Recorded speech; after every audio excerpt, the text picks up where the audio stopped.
Hello नमस्कार जय हिंद। स्वागत है आप सभी का अधिगम मंत्रा के यूट्यूब चैनल और मैं विकास गुप्ता हाजिर हूँ आपके बीच पीजीटी कॉमर्स के एमसीक्यूज के साथ। ऐसे एमसीक्यूज जो आपको हेल्प करेंगे आपके एग्ज़ाम्स के क्वालिफिकेशन के लिए।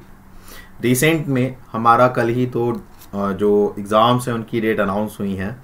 एमपी टेट की भी डेट अनाउंस हो गई हैं, वर्ग 1 की 5 तारीख को है और एसटेट की भी डेट अनाउंस्ड है 6 तारीख को है। तो इसका मतलब क्या है कि कुल मिलाकर के आज से आपके पास लिमिटेड दिन है, 27 तारीख तक का महीना है और 4 दिन वो मान करके आप चलिए। आज है 23 तारीख, 4 और 4 8, लगभग 8 से 8 दिन ही आप मान करके चलिए कि 8 दिन आपके पास हैं। तो जितने भी दिन रात खाना पीना सोना बिल्कुल प्रॉपर रखिए। 1-2 घंटे की कमी आप सोने में कर सकते हैं, लेकिन अपनी हेल्थ का विशेष ध्यान रखें। कभी पता चले आप एग्जाम देने के लिए जा रहे हैं और माइंड बिल्कुल एग्जॉस्ट हुआ पड़ा है, तो जो चीज़ें आती है वो भी गलत नहीं करनी है। मेन जो चीज़ें हैं कि आपको जो आता है वो गलत नहीं होना चाहिए। आप समझ रहे हो मैं क्या कहना चाह रहा हूँ? जो आपको आता है कि जो आपको लगता है कि भाई इस चीज़ में मेरी पूरी एफिशिएंसी है, तो वो आपको किसी भी रीज़न से गलत नहीं होना चाहिए आपका। पहली चीज़ तो ये ध्यान में रखनी है। दूसरी चीज़ जो आपको ध्यान में रखनी है कि जितने भी एमसीक्यू सीरीज मैंने आपको कराए हैं अब तक, या ये कह लो कि जितने भी एमसीक्यू आपके यूट्यूब चैनल पर पड़े हुए हैं, वो सारे के सारे एमसीक्यू आप एटलीस्ट एक बार देख लें। ठीक है ना? वो सारे के सारे एमसीक्यू आप एक बार देख लें। क्या क्वेश्चन है, किस तरह का क्वेश्चन है, स्टार्टिंग से लेकर के अब तक। ज्यादा वीडियो नहीं होंगे, मेरे ख्याल से 28 या 30 वीडियो लगभग है, तो आप उन्हें जरूर देख लेना। पहली चीज तो ये है। दूसरी चीज है ना, तीसरी चीज क्या है कि आप अपना एक 8 दिन जो है उसका एक टाइम मैनेजमेंट बनाइए, ताकि आप उसमें उन चीजों को अब कर सकें।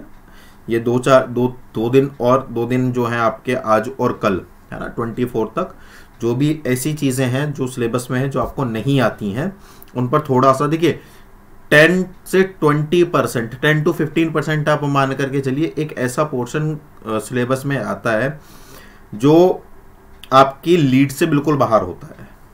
मैं जो बता रहा हूँ आपको, मतलब क्या है कि वो ऐसे टॉपिक्स होंगे, जैसे सीए से टॉपिक्स ले लिए, एमबीए से टॉपिक ले लिए, 1-2 टॉपिक जो है वो वहाँ से होते हैं, तो 4-5 क्वेश्चन आपको ऐसे मिल जाएंगे। अब उन पर टाइम वेस्ट करने से अच्छा है कि जैसे सपोज करो आपके में 120 क्वेश्चंस आते हैं या 100 क्वेश्चंस आते हैं, जितने भी आपके क्वेश्चन आते हैं, उसमें से अगर आपके 5 क्वेश्चन या 10 क्वेश्चन इस तरह के आ रहे हैं, तो आप उनको लेट गो कर दो। बाकी जो बच रहा है वो आपको आना चाहिए। और अगर उनमें ऐसा कोई सिलेबस है आपके पास जो सिलेबस है, अगर उसमें कोई ऐसा पॉइंट है, तो इन 2 दिन आप उस पर काम कीजिए और उसके बाद जितना आपको आता है आप केवल और केवल उस पर काम कीजिए। तो उससे क्या होगा कि आपका रिवीजन आ जाएगा, और जब आपका रिवीजन आ जाएगा तो उसका एक इम्पैक्ट ये पड़ेगा कि आपके क्वेश्चंस करने की जो एक एफिशिएंसी है वो इम्प्रूव हो जाएगी। कुल मिलाकर के कल के बाद आपको केवल अपनी एफिशिएंसी पर काम करना है। ये एक चीज़ है, ये एक स्ट्रेटेजी का पार्ट है। ठीक है। और इम्पोर्टेंट चीज़ एक ये भी है कि कल से हम लोग मिक्स क्वेश्चन करने शुरू कर देंगे। ठीक है। तो आज तक मैंने कुछ टॉपिक्स ऐसे उठा लिए थे जो रिलेवेंट है, एक एक टॉपिक करके। बाकी कुछ क्वेश्चंस आज मिक्स में भी हैं, बाकी कल से हम मिक्स क्वेश्चंस करने शुरू कर देंगे। क्लियर है ये वाली बात? तो चलिए शुरू करते हैं अपना आज का वीडियो। बातें तो बहुत हो गई, तो 2-3 चीज़ें हैं, बस ध्यान में रखना। बहुत ज़्यादा हेक्टिक करने की इसको ज़रूरत नहीं है कि क्या होगा क्या नहीं होगा। जितना आपने किया है, जितना आपको आता है, वो गलत नहीं होगा, तो बहुत अच्छा रिजल्ट आप दे देंगे। क्लियर है? चलिए, आज का पहला क्वेश्चन ये रहा आपके सामने। परेशान नहीं होना है, इंपॉर्टेंट थिंग। कई बार क्या होता है कि परेशानी में कि क्या होगा क्या होगा क्या होगा। देखिए, होगा तो वही जितना आपको आता है ना। अगर जो आपको आता है अगर उसमें से आ गया, है ना, तो पेपर आसान बन जाएगा, और अगर उसमें से कुछ लीक से हट जाएगा तो नहीं होगा, है ना। तो कुल मिलाकर के आपकी मेहनत है, 8 दिन है, आप जितना बेहतर कर लेंगे उतना बहुत अच्छा है। इसमें नेगेटिव कोई ये समझने की ज़रूरत नहीं है, कोई भी ये ना इस चीज़ को इस तरह से ना ले कि सर मोटिवेट नहीं कर रहे हैं। देखिए, मोटिवेशन एक ऐसी चीज़ है जो इंटरनल है। आप, मैंने स्टार्टिंग में ही कहा था, आप ये मान के चलो हमारा होगा, निश्चित होगा। आप समझ रहे हैं? तो वही चीज़ मैं बोल रहा हूँ कि निश्चित होगा, ये मान करके आप तैयारी करें। 2 दिन आप किस चीज़ को दें? जो आपको नहीं आता है। बाकी इसके बाद रिवीजन पर काम करें, ठीक है? अपने आप को ओवरबर्डन्ड ना करें, एग्जॉस्ट ना करें अपने आप को, ताकि आपकी चीज़ें सिस्टमेटिकली चलती रहें। तो कुल मिलाकर के सिस्टमेटिकली हमें काम करना है, ठीक? चलिए अपना आज का पहला शुरू करते हैं क्वेश्चन। तो यहाँ पर कुछ क्वेश्चन फंड फ्लो से लिए गए हैं, ठीक है, और बाकी कुछ क्वेश्चंस मिक्स भी हैं। चलिए, तो पहला क्वेश्चन ये रहा आपके सामने।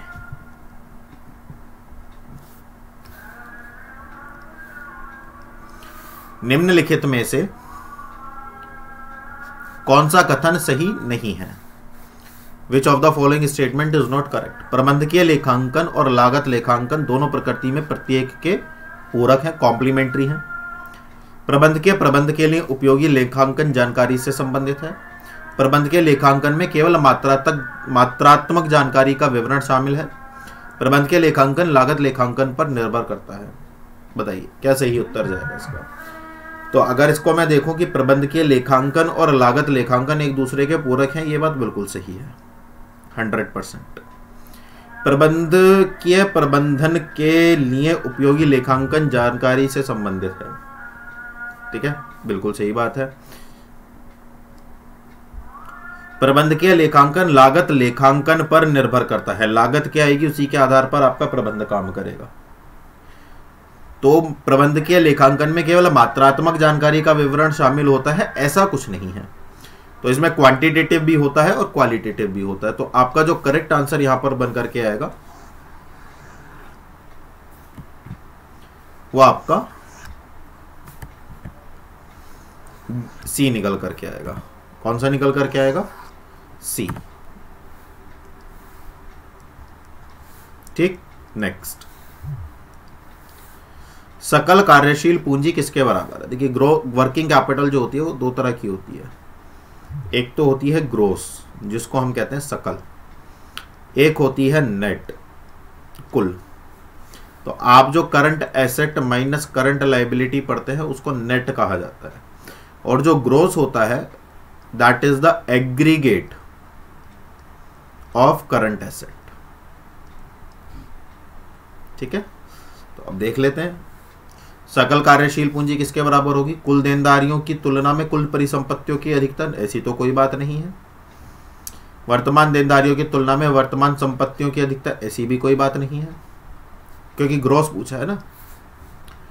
कुल वर्तमान देनदारियों की तुलना में कुल परिसंपत्तियों की अधिकता नहीं। हाँ, लेकिन फर्म की कुल वर्तमान संपत्तियां जो हैं वो हमारा ये कहलाएगा, क्या कहलाएगा? Gross working capital. क्लियर है ये वाली बात? चलिए आगे बढ़ते हैं। नेक्स्ट क्वेश्चन ये रहा आपके सामने। इस अवधि के लिए 15 लाख रुपए के शुद्ध लाभ की गणना में संपत्ति की बिक्री पर 20,000 रुपए का लाभ और 10,000 रुपए के मूल्यह्रास को ध्यान में रखा गया। इस मामले में संचालन से धन होगा। तो फंड फ्रॉम ऑपरेशन की बात कर रहा है। किसकी बात कर रहा है? फंड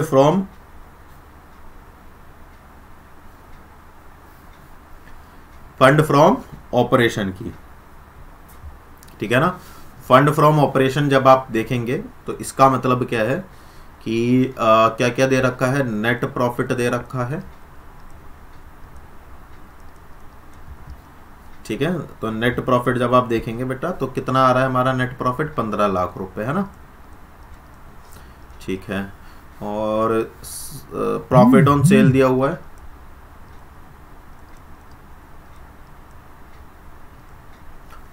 कितना है? 20,000 रुपए है। ठीक है, 15 लाख और 20,000, है ना। अच्छा, और डेप्रीसिएशन दिया हुआ है। डेप्रीसिएशन ह्रास कितने का है? 10,000 का।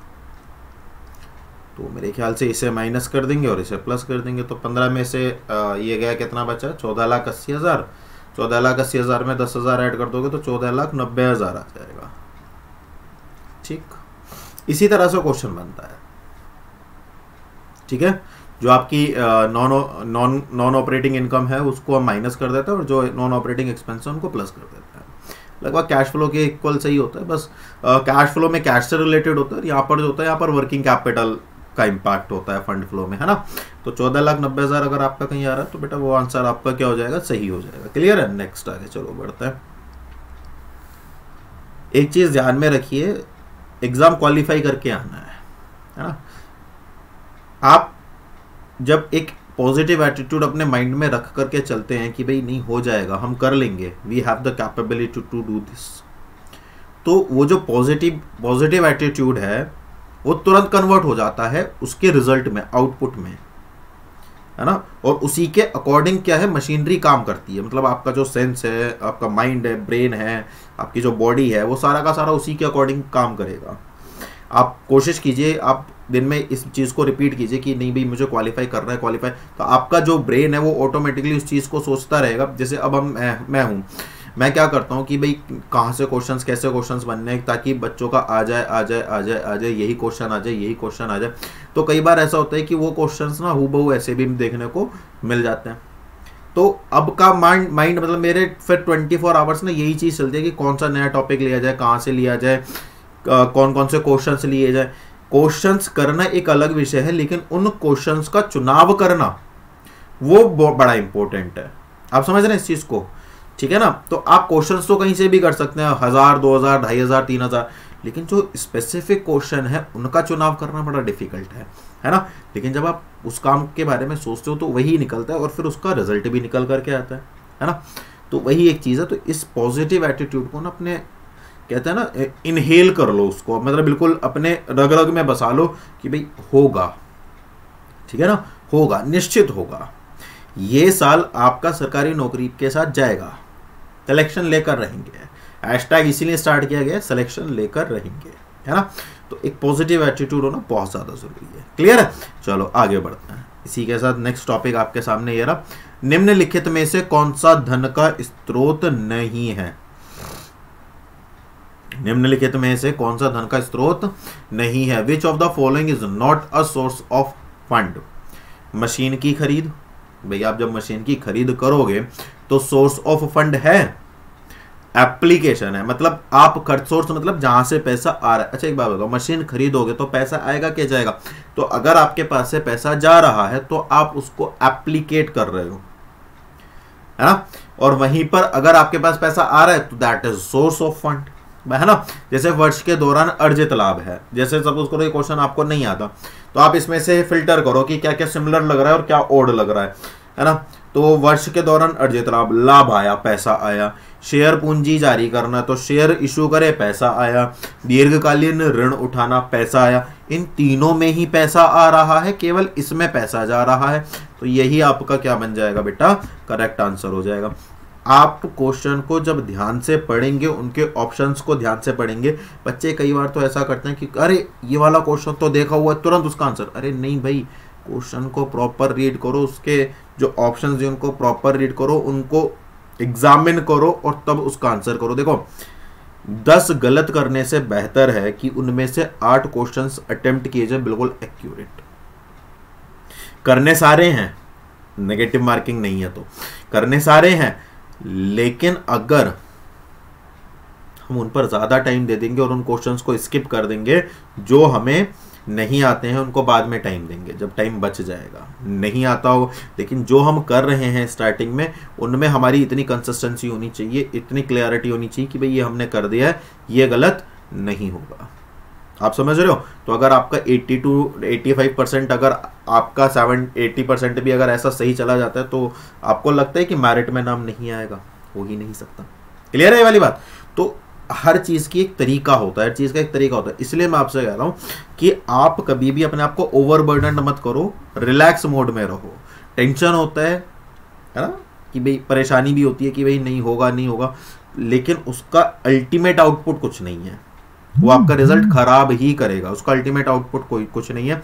तो इसी के लिए क्या है, इसके लिए जरूरी है कि आप मेंटली रिलैक्स रहें, ताकि आप जो क्वेश्चन अटेम्प्ट कर रहे हैं वो अच्छे से हो जाए, है ना। बात समझ में आ रही है ये वाली बात कि नहीं। तो ये एक चीज़ है। तो चलिए इसी को आगे बढ़ाते हैं। तो क्वेश्चन ये वाला आपका फोर्थ का जो है ए के साथ जाएगा। थोड़ा सा ना इसको खींचेंगे क्योंकि मोटिवेशन और स्ट्रेटजीज तो मैंने आपको काफ़ी बता दी हैं। बाकी चलिए मेन तो यही है कि बस आपका नंबर आ जाए, इससे ज़्यादा खुशी और क्या ही होगी। निधि प्रवाह विवरण के मामले में निधि का अर्थ है। In case of fund flow statement, fund means, fund का क्या मतलब है? तो फंड का मतलब है बेटा केवल नगद, ओनली द कैश, केवल नगद, निवल कार्यशील पूंजी मतलब नेटवर्किंग कैपिटल या उपरोक्त में से कोई नहीं। ये सेम ही है। तो मैंने अभी बताया था कि फंड फ्लो स्टेट, जो कैश फ्लो स्टेटमेंट है वहां पर कैश जाएगा, लेकिन जो फंड फ्लो स्टेटमेंट है वहां पर क्या जाएगा? Working capital. वो भी कौन सी वाली? Net working capital. क्लियर है ये वाली बात? नेक्स्ट, कार्यशील पूंजी में परिवर्तन को कौन सा दर्शाता है? चेंज इन वर्किंग कैपिटल कौन रिफ्लेक्ट करता है? तुलन पत्र, बिक्री, निधि प्रवाह विवरण या लाभ? बताइए। नेट वर्किंग कैपिटल का जिक्र अभी हमने किस में किया था? बैलेंस शीट में किया था कि फंड फ्लो स्टेटमेंट में किया था? बताइए। चलो यहां पर मैं एक चीज और लिख दूं, ई वाला option, cash flow statement.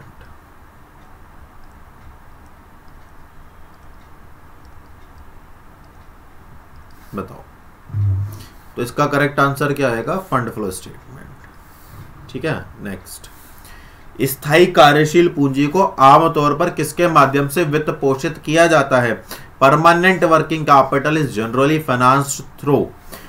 Permanent, यहां पर वर्किंग का देखो यहीं पर अंतर हो जाता है कि वर्किंग कैपिटल से बच्चे क्या चले जाते हैं? शॉर्ट टर्म पर चले जाते हैं या इंटरनल फाइनेंसिंग पे चले जा सकते हैं, क्योंकि गवर्नमेंट असिस्टेंस, सरकारी सहायता तो नहीं होगी। तो या अब वर्किंग कैपिटल है तो बच्चे इसको भी कट कर देंगे, है ना। अब बचा internal financing, short term loans. अच्छा, वर्किंग कैपिटल की बात है तो लोन फ्रॉम बैंक भी कट जाएगा।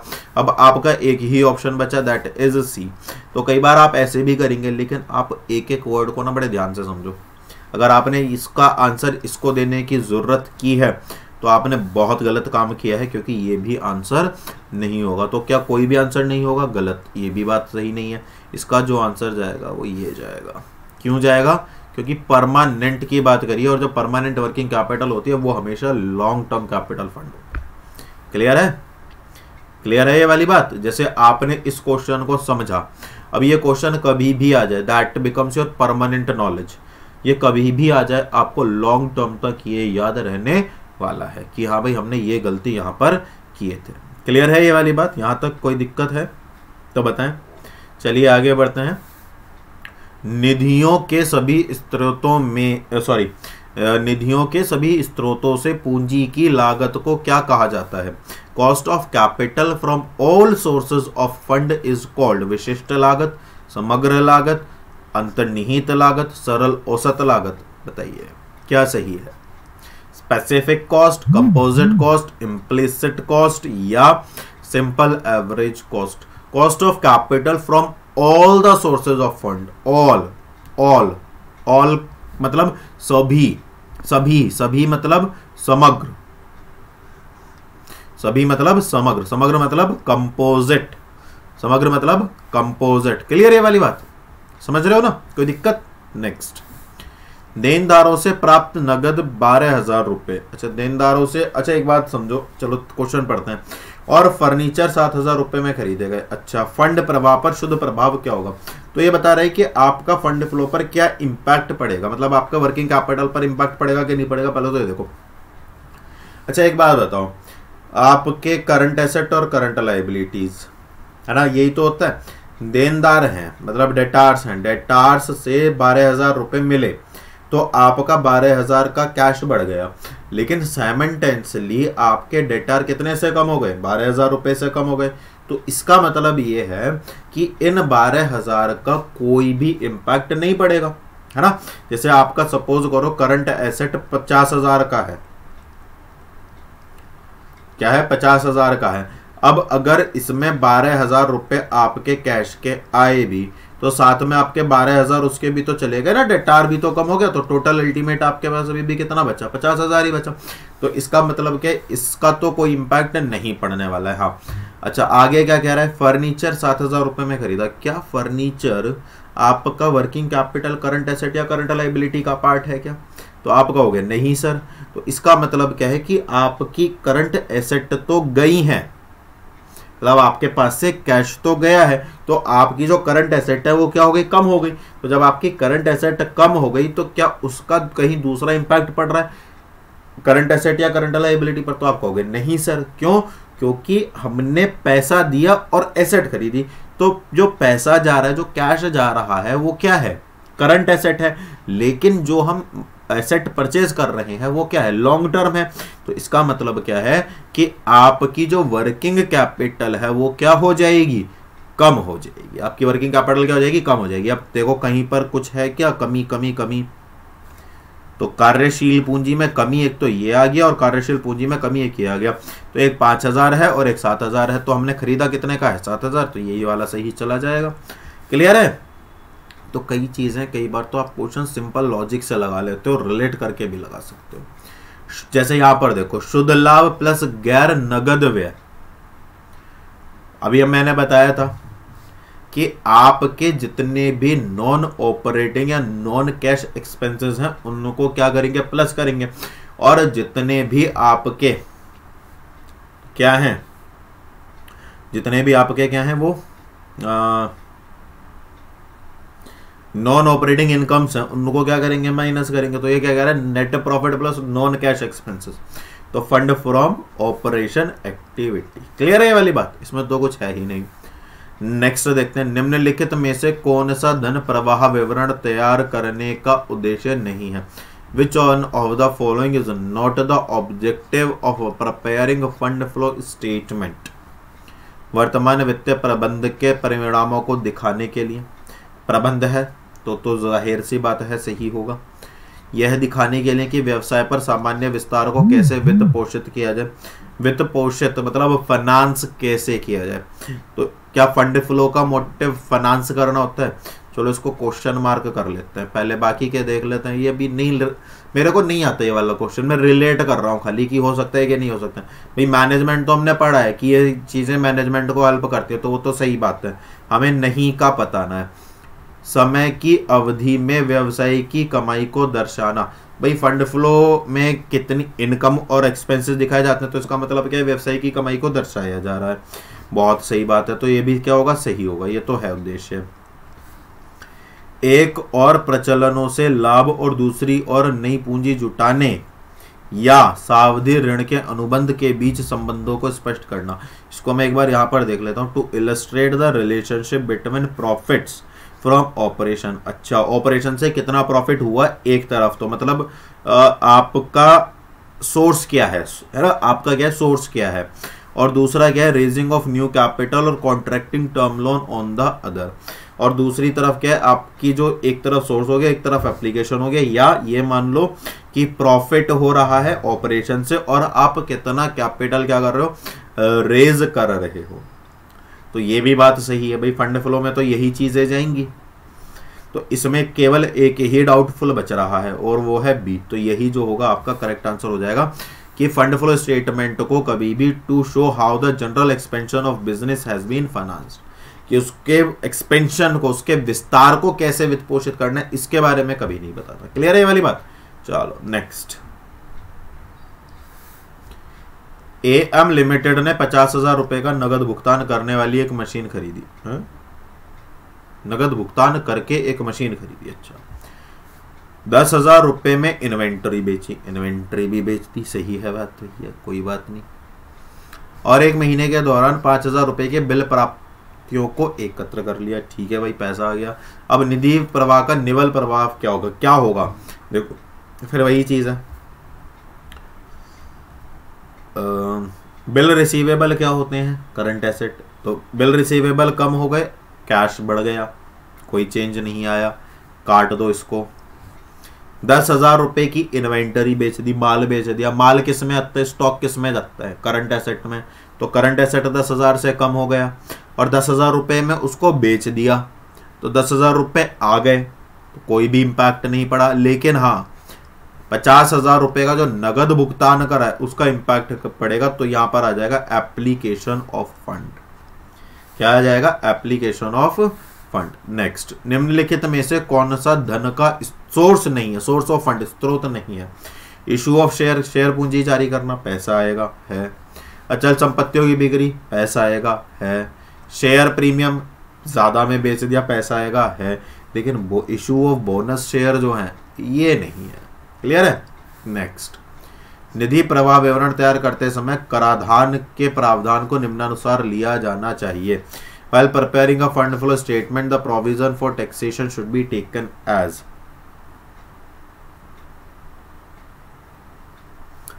एक वर्तमान देयता के रूप में, एक लाभ या विनियोजन के रूप में, वर्तमान देयता या मुनाफे के विनियोग के रूप में, दोनों एक वर्तमान देयता के साथ साथ मुनाफे के एक मूल्यांकन के रूप में। मतलब current liability, appropriation of profit only as a current liability or as an appropriation of profit, both as a current liability। भाई ये तो होगा नहीं, क्योंकि दोनों तरीके से तो ले नहीं सकते, एक ही तरीके से लोगे। अब मोस्ट सुटेबल क्या है कि भाई आप उसको एज अ करंट लाइबिलिटी भी ले सकते हो और आप उसको as a appropriation of profit भी दिखा सकते हो। क्लियर है वाली बात? नेक्स्ट, चलो इसके लिए मैं आपको समय दूंगा, तो आप एक बार इसका समय देख लीजिएगा ताकि आपको पता चल सके कि किस तरह से इसका आंसर आएगा। तो देख लीजिए, इसको दिया गया है, शुद्ध हानि दी हुई है 20,000 की, 50,000 का ये दिया हुआ है, 5,000 का परिशोधन कम एमोर्टाइजेशन दिया हुआ है, संपत्ति की बिक्री पर 3500 का नुकसान हुआ है, लाभ 8500 रुपये हुआ है, प्रावधान 2500 रुपये है। इसको तो तुम प्रावधान किस में जाएगा, उसमें जाएगा, तो उसके लिए तो मैं ऑलरेडी से नेट लॉस दे रखा है, तो इसकी हमें नीड नहीं पड़ने वाली है, ये एक्स्ट्रा इंफॉर्मेशन है। अब इसमें ये देखो कि आपको नेट लॉस दिया हुआ है 20,000 रुपये, क्या दिया हुआ है? नेट लॉस दिया हुआ है 20,000 रुपये। तो आपका आंसर क्या निकल करके आना चाहिए? तो 20,000 तो एक ये हो गया, ठीक है, और इसमें एक 50,000 हो गया, 5,000 अमोर्टाइजेशन हो गया और लॉस हो गया। ये 3 हो गए आपके एक तरह से एक्सपेंस, तो 58,500 को ये हो गए, और प्रॉफिट हो गया 8,500 का, है ना। अब मैंने आपसे क्या कहा था? मैंने आपसे ये कहा था कि प्रॉफिट को आप क्या करेंगे, प्लस करेंगे क्या माइनस करेंगे? मैंने ये कहा था कि जो आपका प्रॉफिट होगा, है ना, उसको आप माइनस करेंगे। तो अब क्योंकि यहाँ पर लॉस हो रहा है तो कंडीशन हो जाएंगी उल्टी, प्रॉफिट होता तो वैसे जाता है ना, समझ रहे हो ना। अब क्या हो जाएगा? अब इसको तो आप प्लस कर दो 8,500 को, तो टोटल आपका जो माइनस होने वाली फिगर है वो 28,500 हो गई, और टोटल जो ऐड होने वाली फिगर है वो 28,500 हो गई। तो 28,500 में से जब आप 28,500 माइनस करोगे तो बेटा कितने का आंसर आ जाएगा आपका? 30,000 का आंसर आ जाएगा। क्लियर है? कहीं 30,000 30,000 30,000, ये बहुत सुंदर। क्लियर है? क्लियर है? अगर प्रॉफिट होता लॉस की जगह पे तो क्या हो जाता? वही जो एक्सपेंसेस हैं, ऑपरेटिंग एक्सपेंसेस हैं, वो प्लस हो जाएंगे और जो गेन्स हैं वो माइनस हो जाएंगे। क्लियर है? नेक्स्ट क्वेश्चन आपके सामने ये रहा, मूल लेखांकन समीकरण को किस रूप में भी जाना जाता है? The basic accounting equation is also known as. American दृष्टिकोण, ब्रिटिश, भारतीय, या इनमें से देखिए मूल जो है ना वो अमेरिकन ही है। जो मूल अकाउंटिंग इक्वेशन, जिसको मॉडर्न अकाउंटिंग इक्वेशन भी कहते हैं, है ना, वो क्या है? अमेरिकन है। क्लियर है? नेक्स्ट, इटली पिटली मत चले जाना, कभी इटली का नाम आ जाए और इटली के वेनिस शहर का नाम लिख दो। क्लियर है? नेक्स्ट, निम्नलिखित नगद से प्राप्य खाते का मूल्य ज्ञात कीजिए। 48,000 रुपए का खाता, दे 33,000 रुपये कार्यालय उपकरण, 21,000 रुपये मालिक इक्विटी, 77,000 रुपये। तो क्या क्या दिया हुआ है? रिसीवेबल फ्रॉम फॉलोइंग कैश 48,000 का तो ये आ गया, ऐसी तो बनाते हैं एसेट। अकाउंट पेबल 33,000 है, तो 33,000 की लाइबिलिटी यहाँ पर आ गई, और उससे ऑफिस इक्विपमेंट है 21,000 के, और इक्विटी है 77,000 की, तो 77,000 ये आ गया। तो टोटल आप जब इसका करोगे तो कितना आएगा, 1,10,000 रुपये आ गया। जब 1,10,000 में से इसको आप लोग माइनस करोगे तो आपके पास बैलेंसिंग फिगर निकल करके आ जाएगी कितने की आ जाएगी भाई, 48, 49 और 1 50, 5 5 4 9, हाँ 1 सेकेंड, 8 9 और 1 10, 4 5 6 7 7 7 और 4 11, 41,000 आ गया। 41,000 जो है आपका वही है जो अमाउंट रिसीव हुई है। तो है कहीं पर, तो अगर है 41,000 तो ये आ जाएगा। क्लियर है? बिल्कुल भी पैनिक नहीं होना है, क्वेश्चंस को देख करके आराम से रिलैक्स होकर के करेंगे। भारत में अनिवार्य लेखांकन मानक है, मैंडेटरी अकाउंटिंग स्टैंडर्ड कितने हैं तो पता होना चाहिए, 27। क्लियर है? नेक्स्ट, बोनस शेयर घोषित नहीं किए जा सकते, आरक्षित निधि से बाहर बिल्कुल किए जा सकते हैं। चालू वर्ष के लाभ में से सबसे पहले तो इसी में से किए जाते हैं। नगदी प्राप्त के शेयर प्रीमियम में से बिल्कुल शेयर प्रीमियम में से भी किए जा सकते हैं। अचल संपत्तियों के पुनर्मूल्यांकन द्वारा सृजित निधि से नहीं साहब।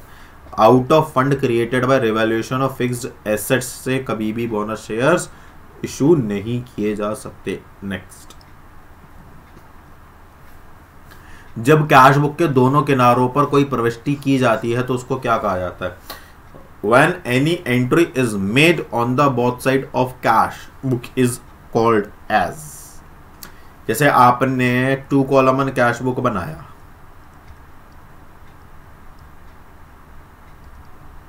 क्या बनाया?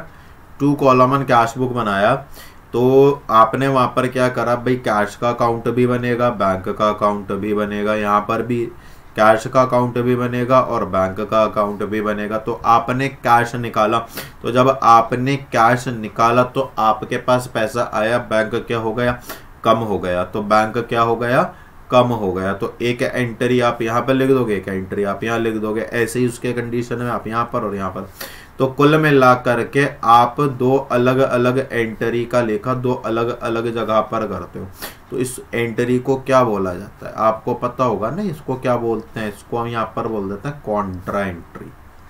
क्या बोल देते हैं इसको हम? Contra entry. यही आपका करेक्ट आंसर चला जाएगा। नेक्स्ट, एक कंपनी ने अपनी वित्तीय अवधि के अंत तक भुगतान करने की तुलना में अधिक कर का भुगतान किया है, बैलेंस शीट में इसे कैसे दिखाया जाएगा?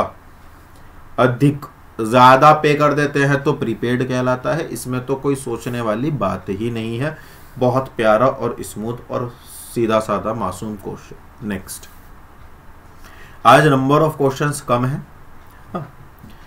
पर कोई दिक्कत नहीं है। मेन चीज़ क्या है? देखिए, मेन चीज़ क्या है कि हमारा जो कंटेंट है, हमारा जो प्रैक्टिस है वो सूटेबल। मैं हमेशा एक चीज़ को, देखो मैं हमेशा एक चीज़ को फॉलो करता हूँ कि मैक्सिमम नंबर ऑफ क्वेश्चन करने से बेहतर है कि आपने जितने क्वेश्चन किए हैं वहाँ पर आपका मैक्सिमम आउटपुट निकल करके आ जाए।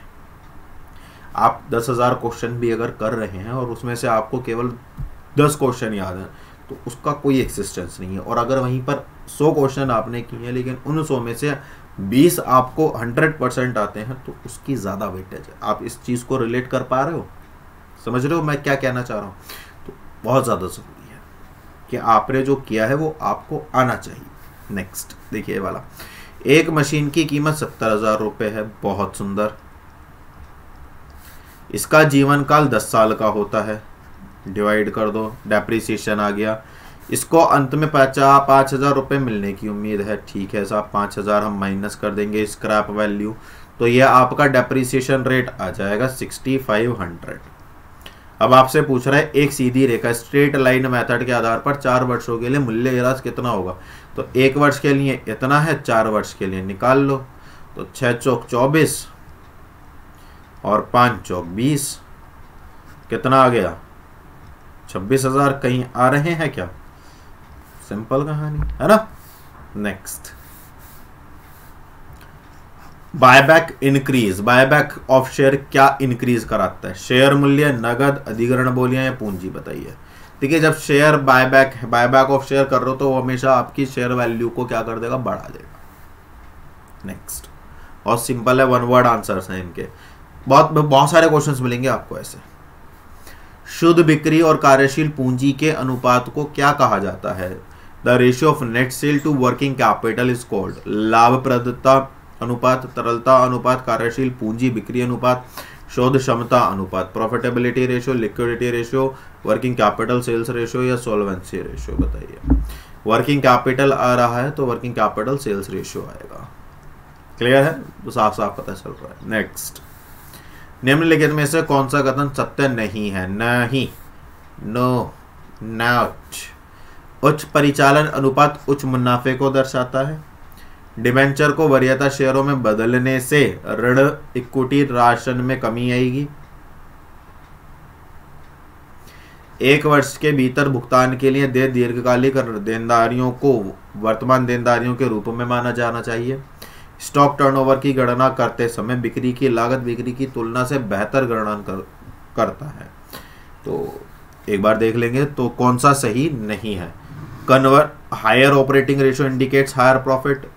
देखिए, कभी भी हायर ऑपरेटिंग रेशियो आपका higher operating ratio higher profit increase नहीं, हायर ऑपरेटिंग रेशियो कभी भी हायर प्रॉफिट इंक्रीज को इंडिकेट नहीं करता। ये तो बिल्कुल गलत है, ये बात बिल्कुल सही है, ठीक है ना। तो वो कभी भी प्रॉफिट ज्यादा नहीं होंगे। ऑपरेटिंग का मतलब क्या है कि आपने ज्यादा खर्च कर दिया, है ना। तो ये तो गलत है, ये यहां पर तो क्वेश्चन मार्क गया। Conversion of debenture into preference share will decrease डेब्ट इक्विटी रेशियो। डेब्ट इक्विटी रेशियो को क्या कर देगा, कम कर देगा। क्यों कर देगा? क्योंकि आपने क्या कर दिए, डिबेंचर को प्रेफरेंस में कन्वर्ट कर दिए, तो आपके डिबेंचर क्या हो जाएंगे, कम हो जाएंगे। और जब आपके डिबेंचर मतलब न्यूमिनेटर कम हो जाएगा और डिनोमिनेटर बढ़ जाएगा तो आपका रेशियो क्या हो जाएगा, कम हो जाएगा। ये बात बिल्कुल सही है। Long term liability due for payment within a year should be treated as current liability. ऐसी कोई भी लायबिलिटी जिसका भुगतान आपको करंट ईयर में करना है, जैसे सपोज करो 10 साल के लिए आपने डिबेंचर लिए और उनमें से 10 साल का भुगतान आप हर साल के बेसिस पर करते हो, तो इस साल जो आप पे कर रहे हो, जो आपको लायबिलिटी पे करनी है या जो आपको पे करना है, वो किस में चला जाएगा, लॉन्ग टर्म बोरोइंग्स में नहीं जाएगा, वो किस में चला जाएगा, करंट लायबिलिटीज में चला जाएगा। तो ये वाली बात भी बिल्कुल सही है ना। Cost of sales is better numerator than sales while calculating stock turnover. तो हम हमेशा कभी भी सेल्स को कंसीडर करते ही नहीं है, हमेशा तो कॉस्ट ऑफ सेल्स को कंसीडर करते हैं ना। तो इसका मतलब क्या, ये भी सही है। तो इसका मतलब एक ही बात समझ में आ रही है कि ये वाला ही ऑप्शन जो होगा वो क्या होगा, गलत होगा। क्लियर है। नेक्स्ट, कौन सा कर्मचारी ESOP employ stock option plan, है ना, के लिए पात्र नहीं है? ESOP का फुल फॉर्म भी आ सकता है, तो वो भी देख रहा हूं। स्थायी कर्मचारी, पूर्णकालिक निदेशक, सहायक कंपनी का स्थायी कर्मचारी या अंशकालिक निदेशक, कौन पात्र नहीं है? तो अगर इसका जो आंसर है वो मैं आपको क्या है कमेंट के लिए छोड़ रहा हूं, वो मैं आपको कमेंट के लिए छोड़ रहा हूं। तो इसका आंसर आप मुझे कमेंट करेंगे। ESOP का बहुत प्यारा टॉपिक है, ठीक है। इसको आप एक बार ESOP हो गया, स्वीट इक्विटी हो गया, बायबैक शेयर्स हो गया, प्राइवेट प्लेसमेंट हो गया, तो यहां से एक क्वेश्चन बन जाएगा आपका, है ना। चलिए नेक्स्ट, डैश इसके उपयोग के समन्वय और निगरानी और आवश्यक सॉफ्टवेयर और हार्डवेयर संसाधनों को प्राप्त करने के लिए डेटाबेस तक प्राधिकरण पहुंच के लिए उत्तरदायी है। Dash is responsible for authorisation access of the database for coordinating and monitoring its use and for acquiring the needed software and hardware resources. अंतिम उपयोगकर्ता, आवेदन कार्यक्रम, डेटाबेस डिजाइनर या डेटाबेस प्रशासक। End user, application program, database designer या database administrator. देखिए, पहली बात तो डाटाबेस की हो रही है, तो ये दोनों तो गए। दूसरी बात, कोऑर्डिनेट भी करना है और मॉनिटरिंग भी करना है। तो जो डिजाइनर हैं वो कोऑर्डिनेट तो कर सकते हैं लेकिन उसको मॉनिटर नहीं करते, और उसके लिए उन्हें सॉफ्टवेयर और हार्डवेयर दोनों की नीड है। तो इसका मतलब है कहीं ना कहीं एडमिनिस्ट्रेशन की यहाँ पर बात की जा रही है। तो सिंपल है, आप डिफिकल्ट से डिफिकल्ट क्वेश्चन भी जो है ट्रिक के माध्यम से निकाल सकते हैं। बाकी एमसीक्यू को करने की भाई कोई ट्रिक नहीं है, ऑल ऑफ द अबव सही होगा कोई गारंटी नहीं है, नन ऑफ द अबव नहीं चुना जाएगा कोई गारंटी नहीं है, लंबे वाले ऑप्शन सही जाएंगे कोई गारंटी नहीं है, हाईएस्ट कोई ट्रिक नहीं है, सिंपल सा फंडा है। अगर आपको थोड़ा भाई बेसिक नॉलेज है उस टॉपिक से रिलेटेड तो वो आपका कर जाएंगे आप। क्लियर है। डैश वित्तीय निर्देश हैं जो उनकी अंतर्निहित संपत्तियां प्रतिभूतियों से अपना मूल्य प्राप्त करते हैं। Dash are financial instruction which derives their value from the underlying assets और सिक्योरिटी। तो उसको क्या कहा जाता है? डेरिवेटिव, विनिमय बिल, वाणिज्यिक कागज या राजस्व देय। तो कौन से क्या चीजें हैं बताइए, ऐसी क्या चीजें हैं?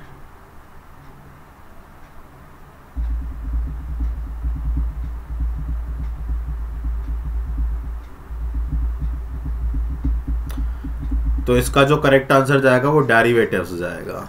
तो derivatives are financial instruction which derives. तो डेराइव से क्या बन गया? डेरिवेटिव। बहुत सिंपल है ना। डेराइव से क्या बन गया? डेरिवेटिव। तो कई बार तो आपको ऑप्शंस ऐसे भी मिल जाएंगे, देखो कितनी बढ़िया बात है। कोई दिक्कत हुआ? अगर आपको ये नहीं भी आता होगा ना तो भी आप इसको कर लोगे, है ना। चलिए, पेशेंस के साथ देखो, पेशेंस जरूरी है लाइफ में। सब्र का फल मीठा होता है और कई बार तो बहुत अच्छा भी होता है, कई बार तो बहुत मीठा हो जाता है। सोचो ये क्वेश्चन है, आपने सब्र के साथ करा होता या अच्छा डेरिवेटिव लगा दिया और आपके नंबर आ गए, मजे आ गए। तुक्के के चक्कर में बता रहा है ना, लॉजिकल चीजें, है ना। क्लियर है। चलिए साहब आगे बढ़ते हैं। अब